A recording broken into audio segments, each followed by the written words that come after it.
काफ़ी बार विवाद हुआ, 2-3 बज गए थे, भंडारा भी 2-3-4 बज गए थे। नहीं बज नहीं जाते, कुछ आपस में चल रहा था, आपस में चर्चा नहीं है।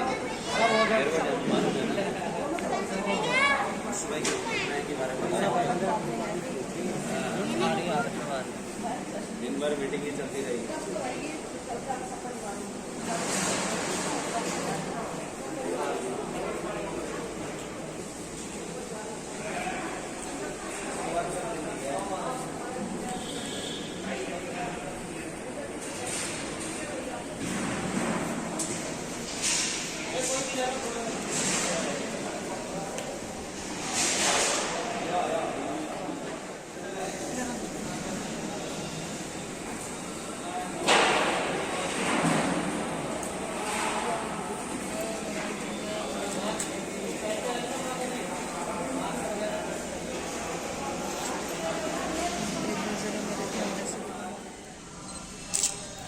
स्वामी का ले लो, साइड से ले लो, साइड से ले लो।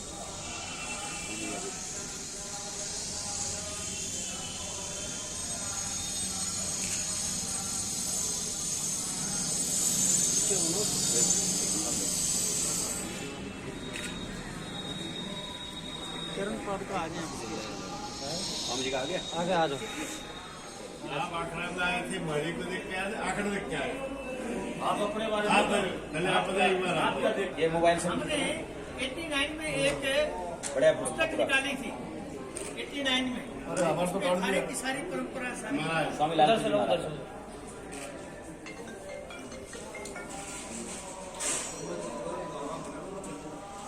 पीछे ले लो, करने वाला आप पीछे। आपके अखाड़े के परम पूज्य देव कपिल मुनि जी यहाँ के इष्ट हैं और आराध्य हैं। कपिल मुनि जी को आप जानते हैं? नहीं है। सांख्य शास्त्र में मत जानो, ये तो जान सकते हो 60,000 सगर के पुत्रों को तारने के लिए जब श्राप जिन्होंने दिया था वही कपिल मुनि जी, और जिनकी कृपा से गंगा भगवती माँ पराम्बा भगवती गंगा जी इस धराधाम पर आई। और पूज्य महाराज जी के आप दर्शन कर रहे हैं, ऐसे संत ऋषि मुनि हिमालय की उपत्यकाओं से आकर के तपस्या करने वाले ऐसे संत ऋषि महात्मा ने जो कथा आपको बताई है ना, कपिल मुनि जी महाराज।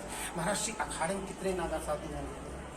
अखाड़े में हजारों की संख्या में नागा सन्यासी हैं और हमारे मंडलेश्वर भी हैं। 60-70 देशों में लगभग मंडलेश्वरों के अनुयायी भी हैं जो धर्म की ध्वजा को पूरे विश्व में अपने सनातन परंपरा का प्रचार प्रसार करते हैं। और कुंभों के ऊपर गृहस्थ समाज और साधु समाज का संगम होता है, क्योंकि कुंभ से पहले पूर्व में साधु सन्यासी भी अलग अलग कोई अपने एकांत स्थानों में विचरण करते हैं, तप तपस्या अनुष्ठान करते हैं, और गृहस्थ समाज भी अपने कार्यों में, सामाजिक कार्यों में व्यस्त रहते हैं। तो कुंभ के आयोजन जब होते हैं इस भूमंडल पर, तो भारतीय सनातन जो संस्कृति है, जो गृहस्थ समाज है वो और जो साधु संत हैं वो सभी इकट्ठे होकर के संवाद करते हैं, और इस संवाद से जो पैदा होता है उसे अमृत कहते हैं, जो जन्म और मृत्यु से परे का जो शाश्वत जीवन है उसकी तरफ इशारा करता है। तो गृहस्थ और साधुओं का सबसे बड़ा जो मिलन का केंद्र है वो महाकुंभ, जो धरती के 4 भागों के अलग अलग ग्रह दशाओं में लगते हैं। कहते हैं इस बार 11 वर्ष बाद कुंभ, हमारा 12 वर्ष बाद होता, वो क्यों है? हाँ, ये भी काफी वर्षों बाद ऐसा योग हुआ है, क्योंकि ये तो ज्योतिषीय गणना के हिसाब से प्राचीन काल से इसे कोई व्यक्ति निर्धारित नहीं करता है, कोई संस्थाएं निर्धारित नहीं करती हैं कुंभ कब आएगा कब नहीं आएगा, कोई सरकारें निर्धारित नहीं करती हैं। यह हमारा पुरातन जो ज्योतिष शास्त्र है उसके हिसाब से जब जब ग्रहों का किस तरीके से मेल होता है तो तब तब इन ग्रहों कुंभ अलग अलग जगहों पे होते हैं। अब की बार वो 11 वर्ष के अंदर ही वो योग बन गया, तो 11 साल में ये कुंभ का आयोजन। 11 वर्ष बाद महाकुंभ, हरिद्वार, हरि का द्वार कहें, हरिद्वार कहें, हरिद्वार कहें, क्योंकि यहीं से थोड़ी आगे जाकर के विराजित हैं केदारनाथ, बद्रीनाथ, गंगोत्री, यमुनोत्री। इसीलिए तो देवभूमि उत्तराखंड कहा गया है। और आप जैसे तपस्वी संत, भारतीय संस्कृति का विचार करने वाले, भारतीय संस्कृति का प्रचार करने वाले, भारतीय संस्कृति की रीढ़ की हड्डी, तपस्वी, साधना मेरा प्रणाम है आपको।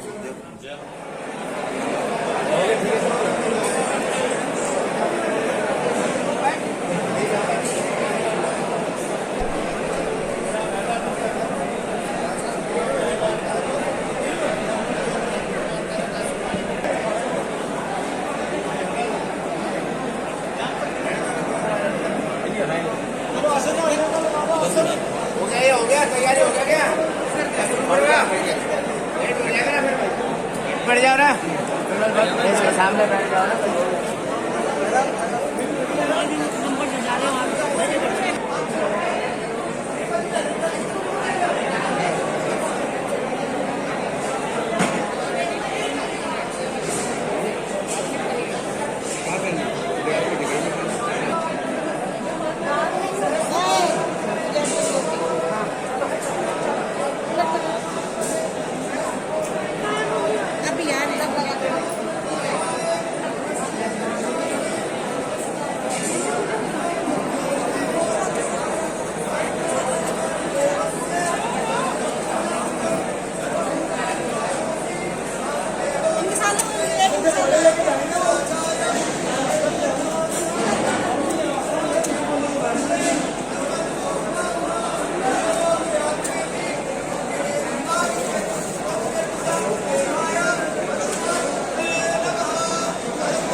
तो गुरदासपुर वाले है ही नहीं गेट पे।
और तुम लोग क्या हाल है?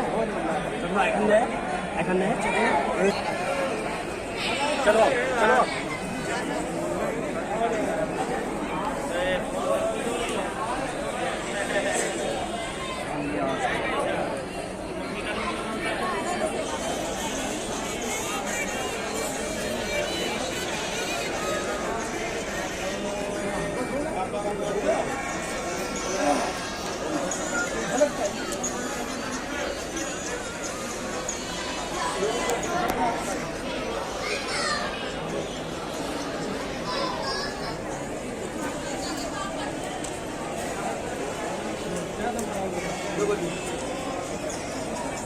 डबल 500 हाँ डबल 8